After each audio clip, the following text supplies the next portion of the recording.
Hello, New York City Charter Schools. This is Tracy Davy with a video to help you close out your year of reporting for student daily attendance.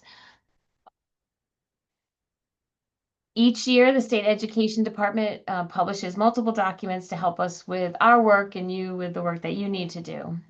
First and foremost, usually, actually, any time now, I'm recording this in June of 2025, a memo will come out with a timeline for the reporting of the next school year, the 25-26 school year. These documents, actually mostly just the timeline, will update throughout the year if anything is added or edited in that information. These are, a great resource and always available to you. At the end of each year, and this one was just published at the end of May, is when the State Education Department will hand out, email all the schools, the end of school checklist. These 4 documents list for you each folder that someone at your school is expected to access in L2RPT, level 2 of the data warehouse, and it's also the IBM Cognos software that we use for ReportNet, to download various SIRS reports. It'll tell you the exact number, they're all SIRS something, and the title of the report. And then there are notes over here to the right. As you can see, the second item here is not even required for charter schools because you're not responsible for the pre-K programs that might be at your building. Those are run by the DOE themselves. Right here on the first page, we see the attendance reports that are due, to review your day calendar for accuracy, and then to review the record count. Here is listed for the district and for the individual school. As charter schools, each of you would have one DBN and a institution code for, that's how the reports will show. And we'll dive into what that looks like soon. Student daily attendance is the largest data set that we collect. For a school with an average of 100 students enrolled throughout the year, the expectation would be that there would be a record for each student on every day of school. A minimum of 180 days is what the state requires for each school, which would end up being 18,000 records. So if you are a high school with an average daily enrollment of about 1,000 students, you will be needing to report approximately 180,000 records. Don't let that panic you. We know it's big, but once the data is flowing, it's going to be relatively easy because we're here to help you. And if you have been to have any of these software systems, they are there to help you also. Each of these items, 6 different systems, have an extract in their software that takes all of the attendance that's been reported throughout the year and spits it out in a CSV, a comma separated value file that will load perfectly into level 0. Honestly, I've been on the phone with the 2 newest ones listed here, Jupiter and Alma, and I've been able to watch schools get the file in the exact format and import it directly to level 0. The deadline for reporting all of your student daily attendance records is July 3rd. This is the earliest deadline for all schools in all of New York State. We know this, and we're here to help you. Hopefully, you've received different nudges from us throughout the year, encouraging you to report the data monthly. It takes 3 templates to report this data. The state first needs to know what is your day calendar, when do you have school. They need to know the attendance codes that you use. And they also then need all of those individual attendance records. So level 0 is open 24/7, for most of the school year, right? And July 3rd we're closing at 5 p.m. that night. Our help desk will be available to help you. We'll be home for the weekend, but level 0 will still be available. When we come back to the office on Monday, we're going to look for schools who have errors in their level 0, and we're going to want to help you. We're also going to look for anyone who has asked us to help you review a file or requested an appointment with us for help. We'll take time during that week to make sure that we have your data in the best shape possible and forward it to the city for submission to the State Education Department. Reporting student daily attendance is across 12 different fields, but only 7 of them require data. There are multiple fields where all you're reporting is the your school institution code, the DBN, the school year, and it's a basic format. But however you maintain your data, you're going to want to make sure that it's as accurate as possible. Level 0 has various data quality and validation checks that will help you to review. Okay, first I want to review some ABCs for this reporting. First and foremost, you must report all of your data, and when you do that, it has to be free of errors. You could have 187,000 records, you could have 500,000 records, whatever it takes to report the data for your school in level 0. But if there's a single error in there, your data is not going to move. So it's important to be aware of whether or not you have errors and if you need help clearing them up. We do have resources on our website and actually in level 0 in the help section where you can review um, helpful hints on how to clear up errors. And here are some right now. This is a view of the import screen in level 0. We'll first cover import errors. In general, an import error means that the data is either not in the right format or something is just completely wrong. When you're performing your imports, it will always default to do not delete your data. So if you loaded a month, then you load the next month, it's not going to delete the prior months. If you are loading your entire file for the school year on each extract, and that might be the case when you have one of those software systems who have a nice extract for state reporting, then it may be helpful to use the delete load. We'll talk about different deletions. If you need help with deletions, you're just going to call us because we're here for you. As you're prepping the file, you actually choose the file, it checks to make sure it's in the right format, and then it tells you to validate. Only one person from the 281 schools and all of us here at Eastern Suffolk BOCES can be hitting this exact validate button at one time. So as a school is loading the data, and it might be hundreds of thousands of records, it should only take a few seconds, maybe a few minutes for that data to load. I suggest keeping the screen open and watching for this little spot right here about being ready for validate. It will turn red when it's in use and it'll go back to green afterwards. If ever, especially at this time of year, at the end of the school year, that is red and stays red, please give us a call. We do monitor for this, but you might find something before we do, and we want to make sure that the data is continuously flowing. Here's an example of an import error. In the file that I had just loaded to make this video, I intentionally made a mistake and left the district code, that's the data in the very first column of the file, blank. Let's take a look at how that would appear in the file. I'm going to go through actually multiple errors on this screen. If you're creating data using Excel or Sheets and you're pasting a number down the line, right, down through the many rows, it's possible that Sheets wants to help you. Actually, it'll try to, and it will increase the number in each row. In this event, we need the exact same number. The institution code doesn't change as long as you're at the same school.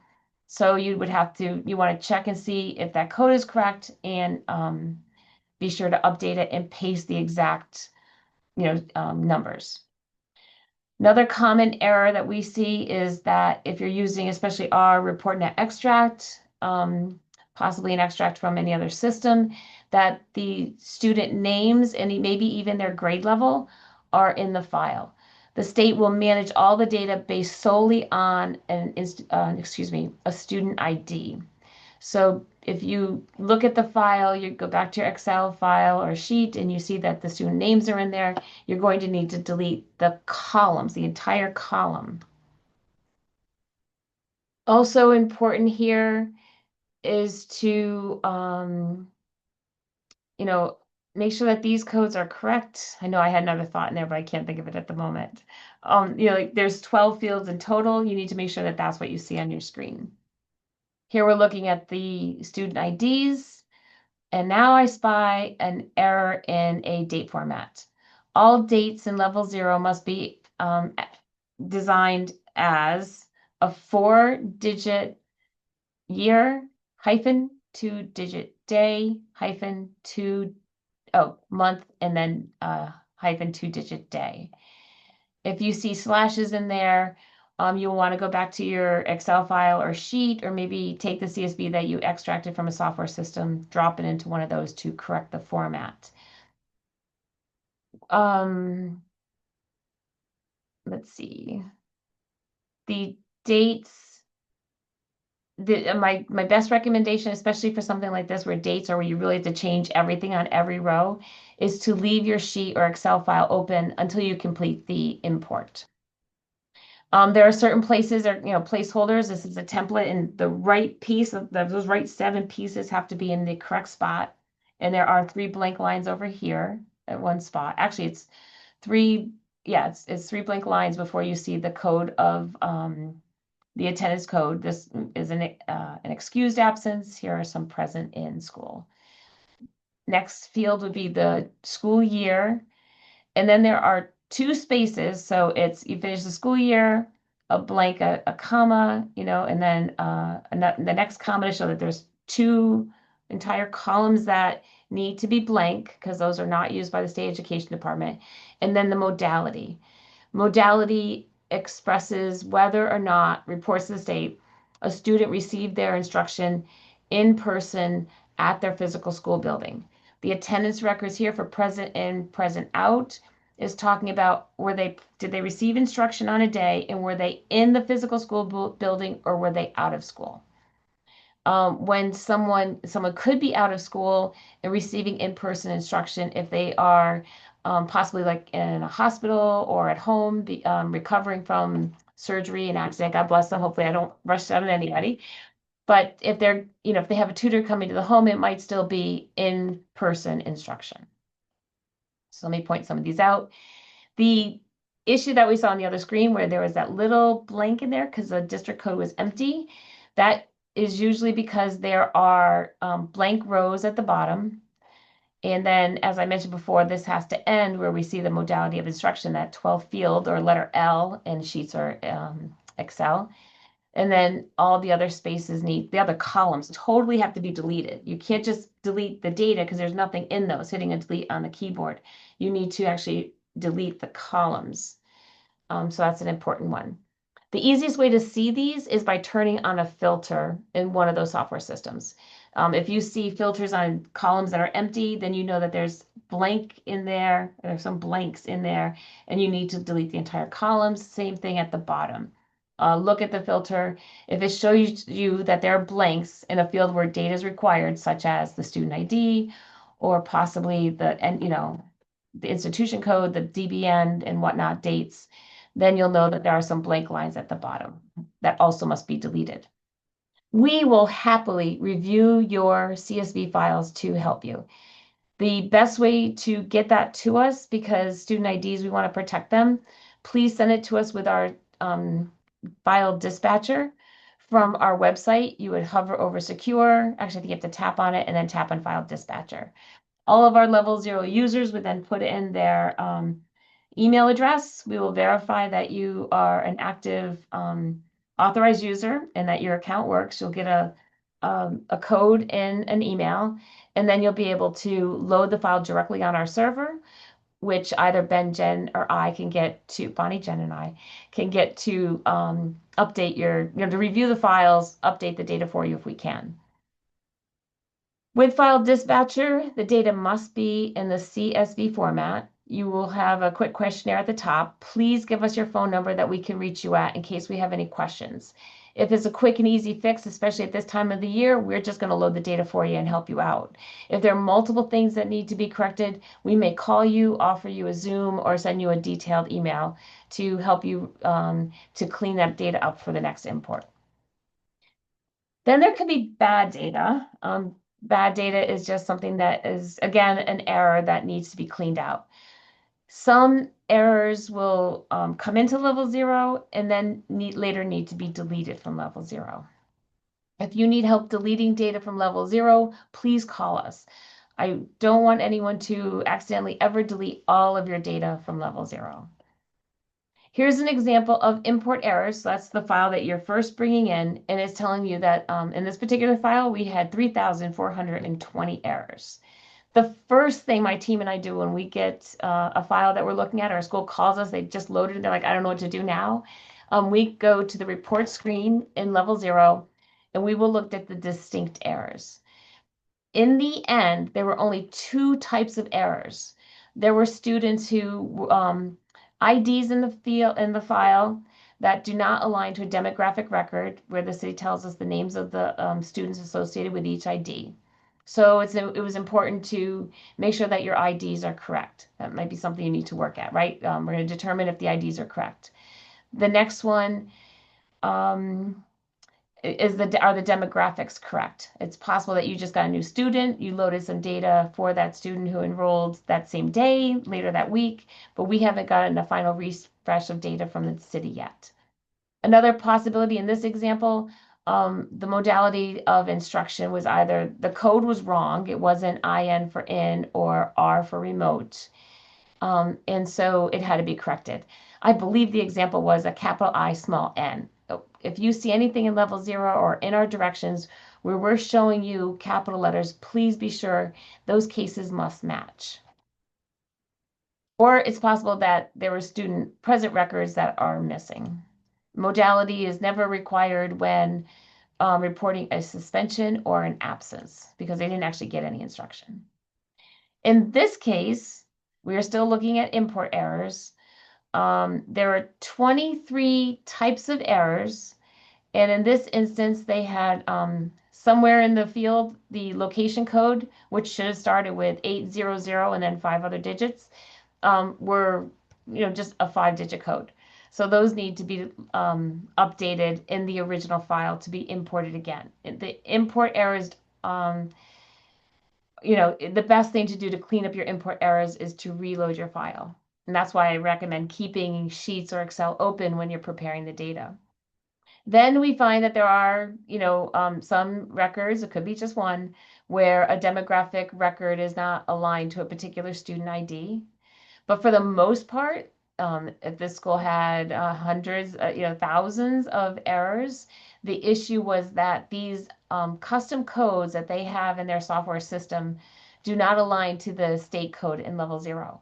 All that needs to happen to fix those is to go into manual input for a student attendance code, type in the exact code, and then align it to a state code. It's possible that these A's are just absences. Maybe the E's are absences excused.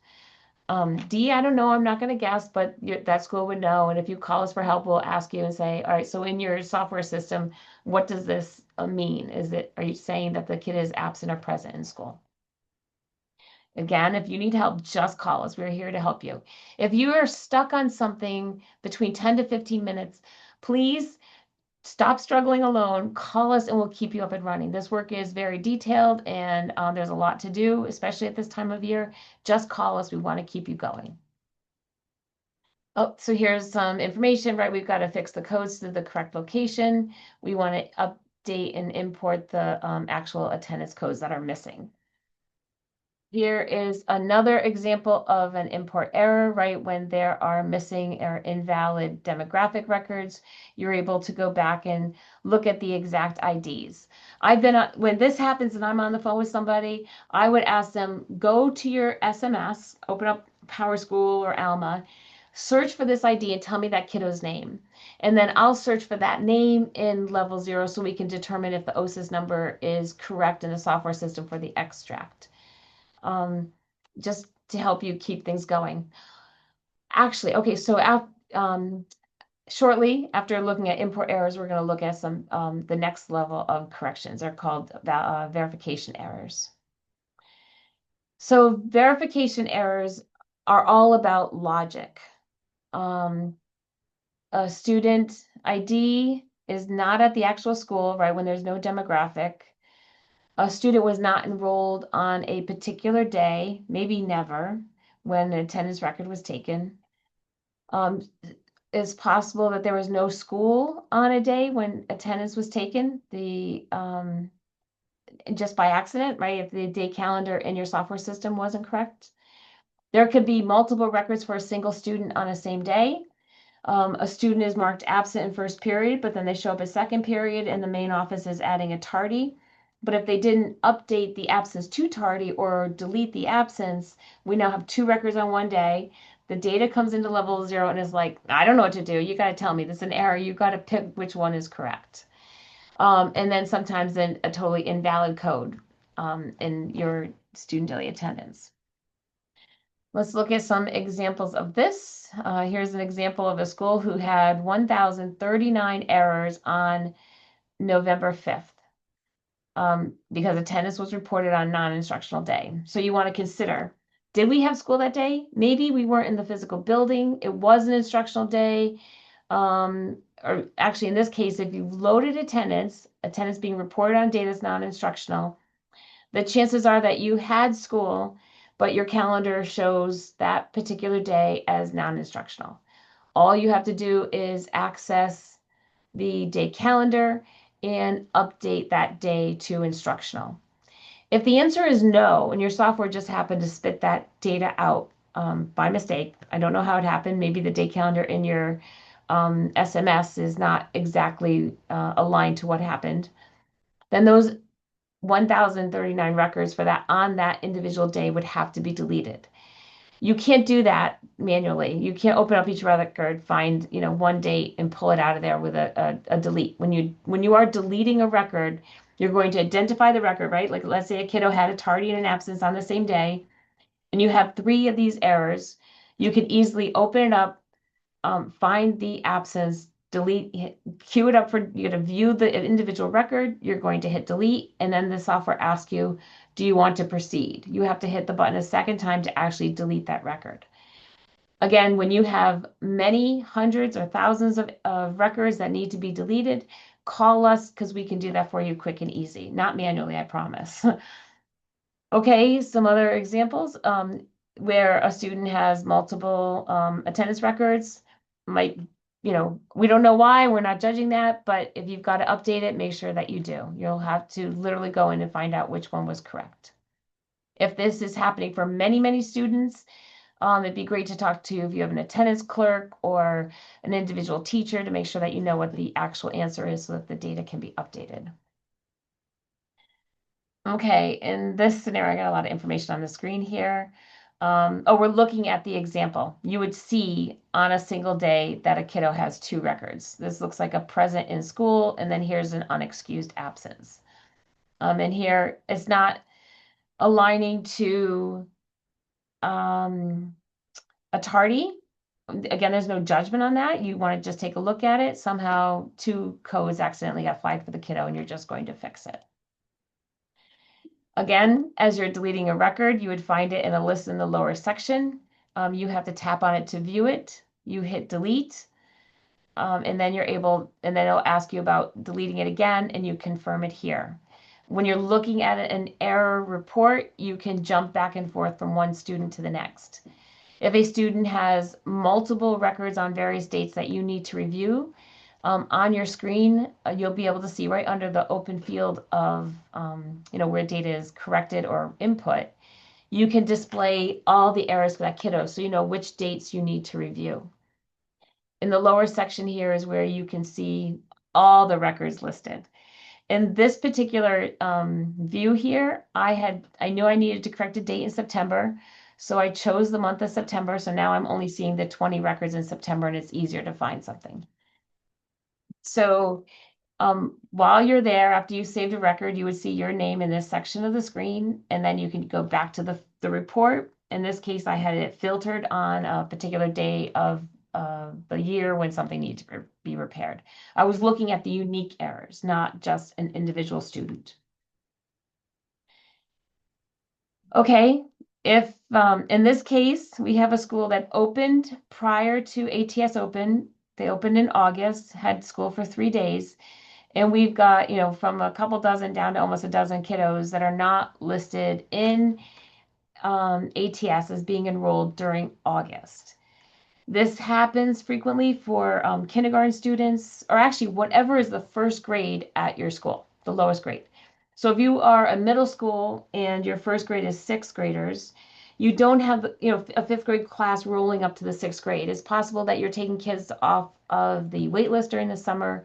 And when school opens, especially if you open early in August, That enrollment just isn't there yet until ATS opens.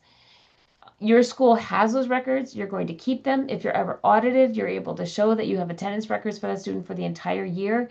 But in level zero, the OSIS numbers and the ATS enrollments are used as the official state education department, in the data warehouse. So we have to go by those dates. And these records, in this case, we're looking at 60 records for a school, would need to be deleted from level zero. 60 is still a lot, I think. It's doable, right? You could delete them manually, or you could call us and we could delete them with a quick electronic process. Actually, when you call us, we are going to, because we'll be glad to talk through it with you, but we're really going to want an email to have it in writing that you want us to do this action. When you're on the report screen, there's two ways to get there. You're on the home screen, you type on student daily attendance on the chart there, or you hover over reports and go to student daily attendance. This is where you find out what your verification records are. And this is also the best place to see a list of the errors so that you can look at fixing them either back in the other software system, Excel sheets, or in your SMS, and loading it back in. To perform the verification, only one person can use the level zero data checks at a time. I pointed out that you see, a green button when the process is available to you when you're in level zero, but it's actually for 3 different steps. The data is verified on the import, and only one person can do that at a time. And it's usually a matter of seconds that you're waiting until that this goes from green to red as you're about to hit it. And a few moments later, it'll go back to green, ready for you. But you might be in competition with another school. Then when you're on the report screen and you're running a verification there for the verification errors, only one person can do that. And that includes if someone else is importing data, that process will be paused for also the verification checks or even the L1 data completion until it's free and no one else is using it. Again, these files are so big. We collect over 20 million records a year for student daily attendance alone. And the state has specifically designed the software so that only one person can be using the process at a time to ensure that we don't have data issues or that we don't create errors by having overuse and on the memory available in the system. If you've ever tried to look back at attendance for the prior school year, you will see that we also actually level zero itself, when the new year opens, deletes all the prior year data. And that, again, is because having those records in there would slow down the system. So we want to help you to avoid bad data. We don't want this to result in frustration and leading you to drop kicking your computer. We don't want anything or anyone to get hurt.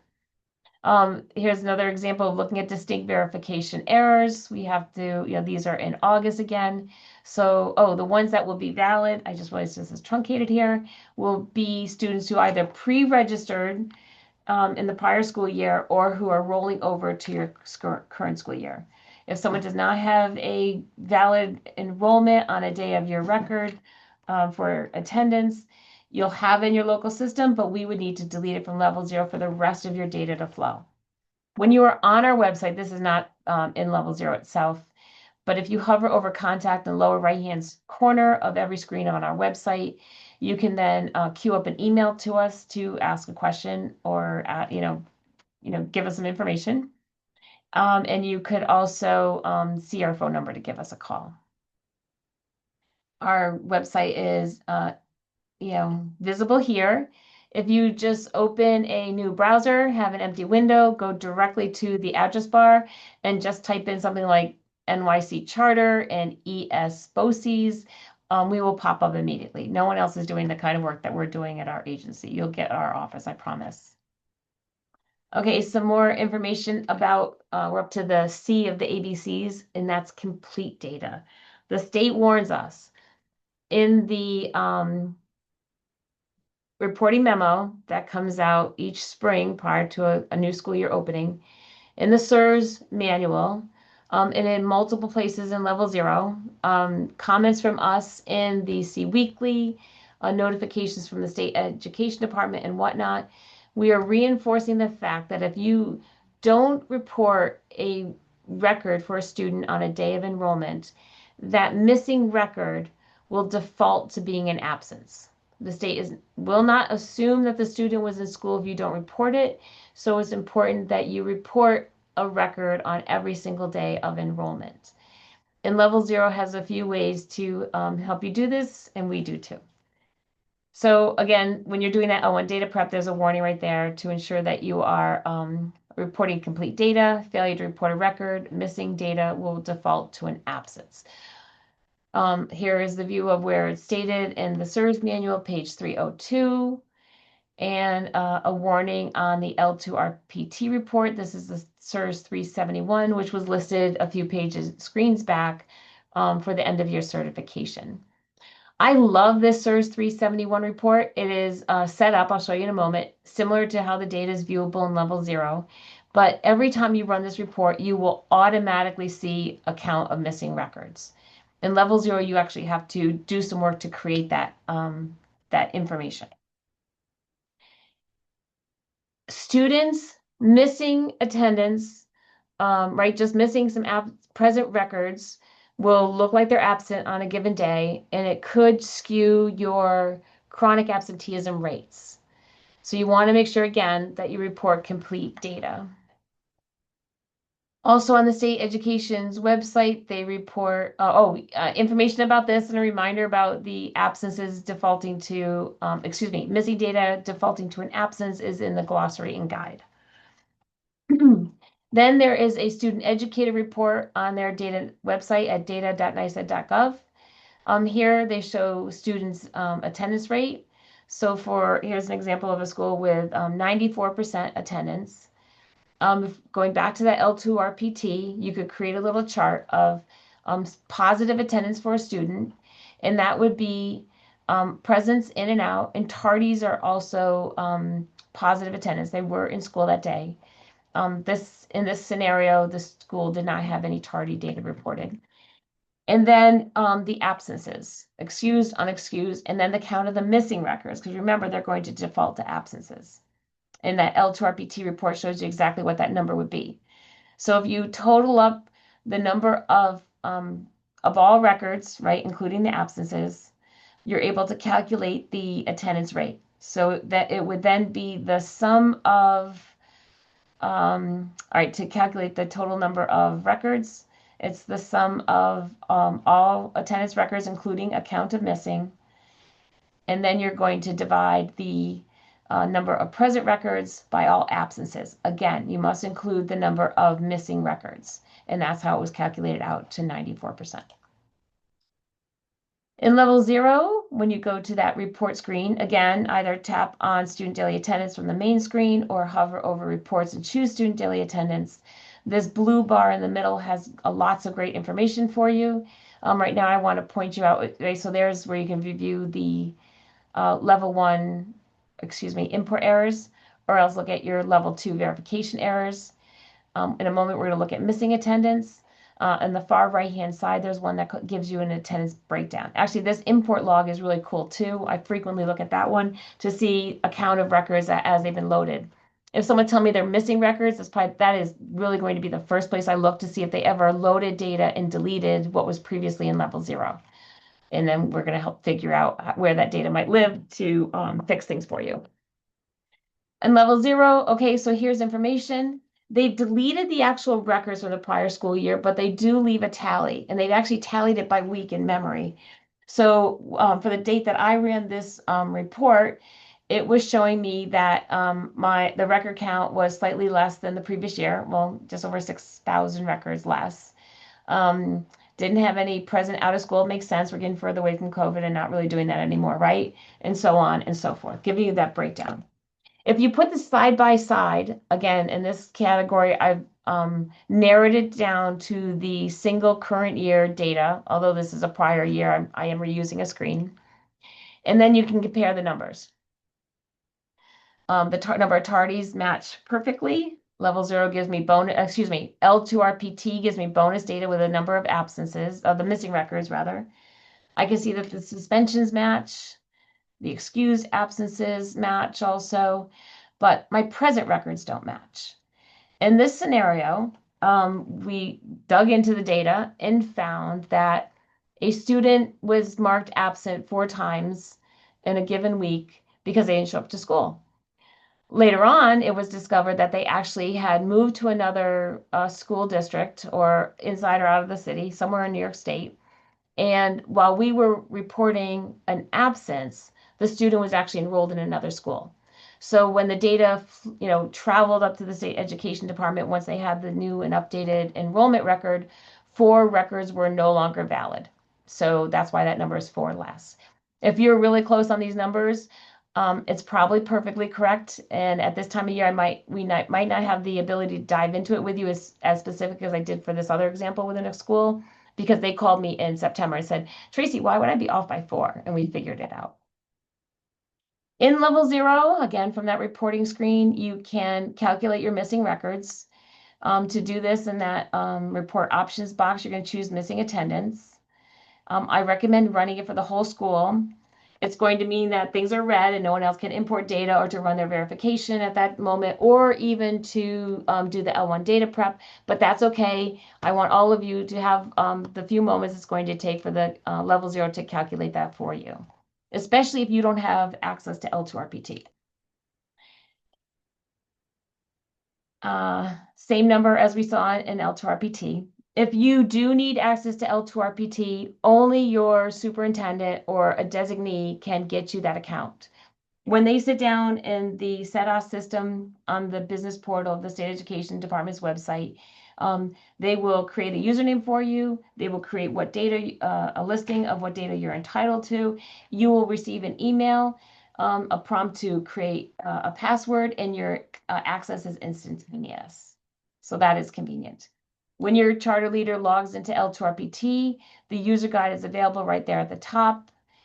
We have a recommendation if, depending on what you're going to help them with, you may consider whether or not they want you to work on the institutional master file or any other end of year reporting regarding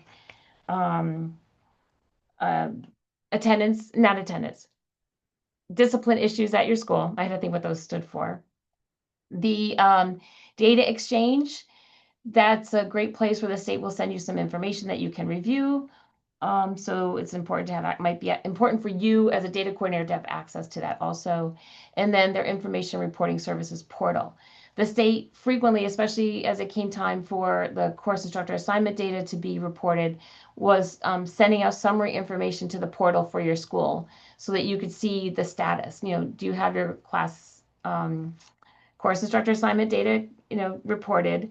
Have you reported your principal, a charter leader, CEO, who would probably have the title of a superintendent at the school and whatnot? They give you counts on all those. Again, the user guide is right there to help them.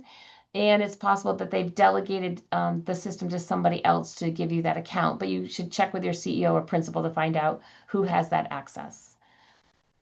I know you want it now, and we are here to help you. A great way to get that missing, like an individual line for all the missing dates of attendance, to create those records, is in our ReportNet system. You can also create that directly from the files that you see in level 0. And I'm going to give you a little bit of an intro on how to do that here. On our website, to get instructions for this, hover over resources, go to the training materials section. You want to look at student daily attendance. We have a listing of common errors. This document is actually also in level 0. And then we have information for accessing ReportNet to get your missing data. You would choose dates on the calendar. In this report, we will actually give you every single record that we have in L1. And then you can import the missing. We do that to ensure that as you're importing the data, that you would never delete or lose any data. So it could be a very large file. This is how the file comes out, and it's there to help you. The first thing I would do would be to recommend that you grab all of the rows of instruction at the top and maybe put it on another page of the worksheet so that you can start sorting information in there. because the first thing you really need to do is to bring the all the fields where this is empty, right? When the attendance record hasn't been reported yet, so you know what you need to report next. From level 0 to get the missing report, you can either tap on student daily attendance from the home screen, hover over reports, choose your student daily attendance. You're going to tap on the missing. We suggest going to the whole school year and then downloading the data, and it's telling you exactly what it is. In level 0, whatever you are looking at, when you see this download button, whatever you see on your screen, you can download. So if you're looking at enrollment, you'd actually could download it would just show student ID and then an entry date.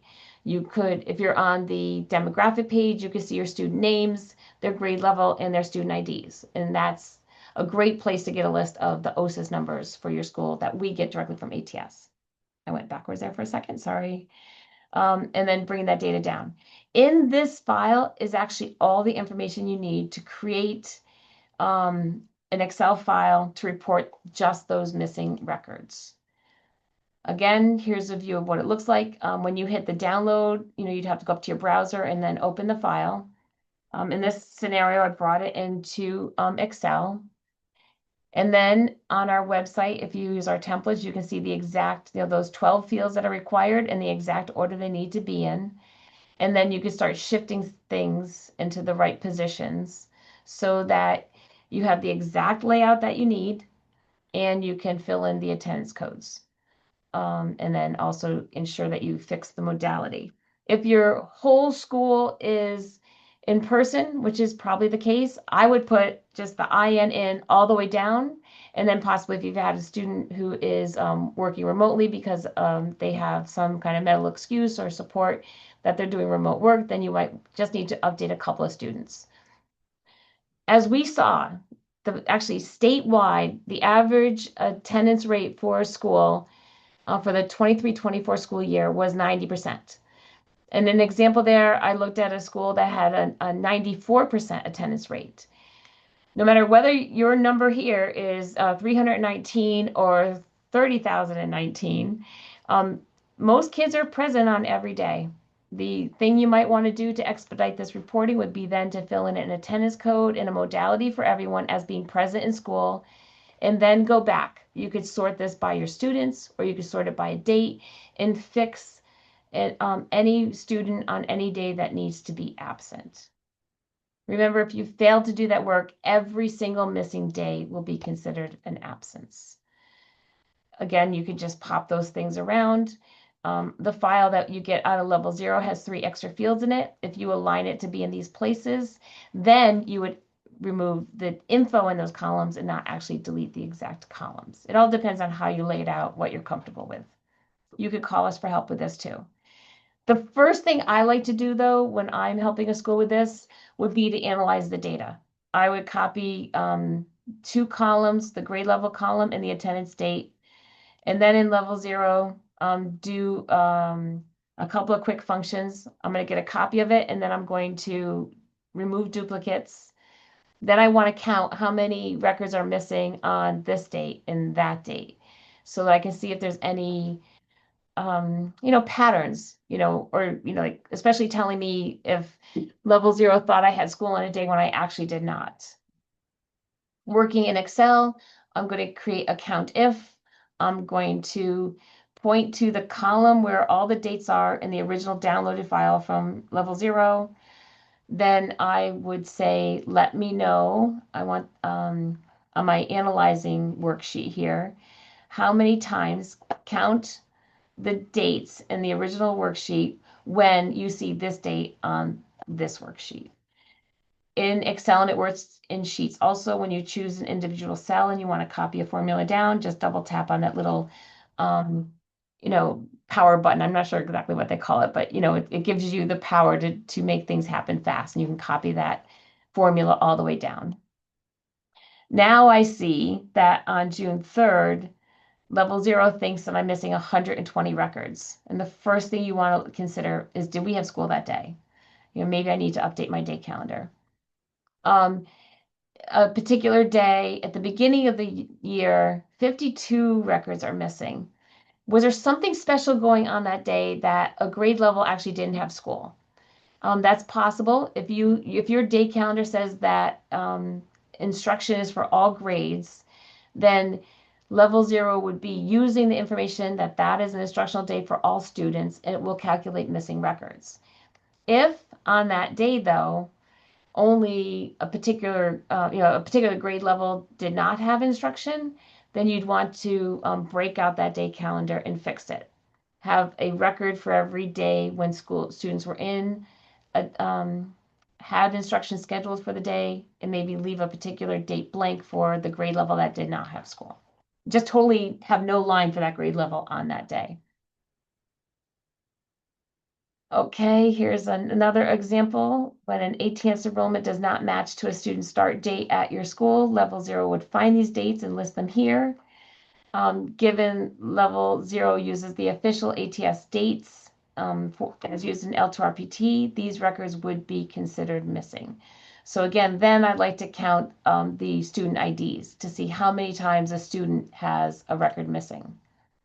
Very interestingly here, in this example, I had an ID where 180 records of data was reported, but the ID does not at all, it's not listed in the import file.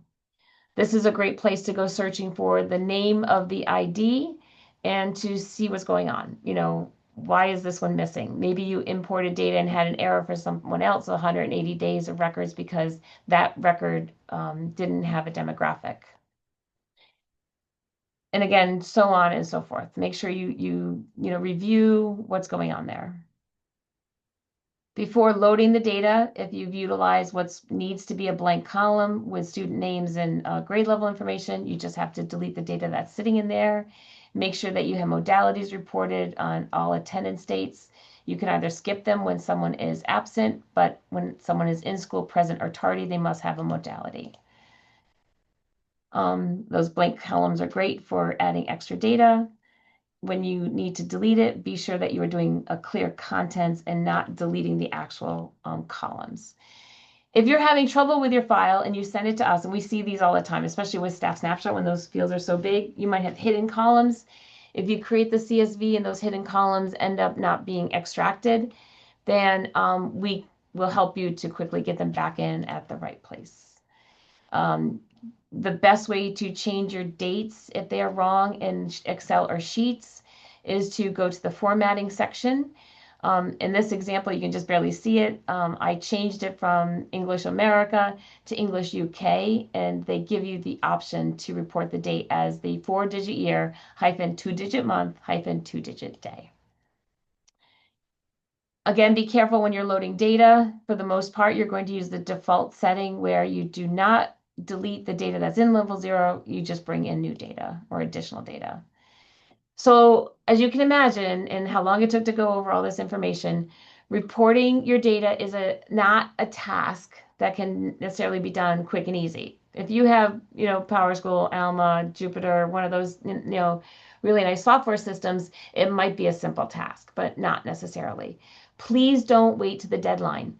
If you load the data, it's imperative, as we saw with the end of your checklist, that you review it in L2RPT to make sure that it is received by the state, and then come back to level 0 for any corrections, completing missing records and all of that. The only way to fix L2RPT is to fix the data in level 0. So it's important that you do that early. We don't judge your data, but we will count it. We will send out reminders when we know that you're missing data to try to help you get it all done and complete. When we see 2 records on the same day, we're not going to judge. We might have an idea like, give you consideration, like consider this or that, but we're not judging your data. We're just counting it, and we'll give you nudges to make sure that you got stuff done on time. If this were a live webinar, I'd ask for questions and give you some answers. Here's a word from our sponsors, but please call us if you need us. If you 10, 15 minutes, you can't solve something, just call us and we'll help keep you up and running. Thank you.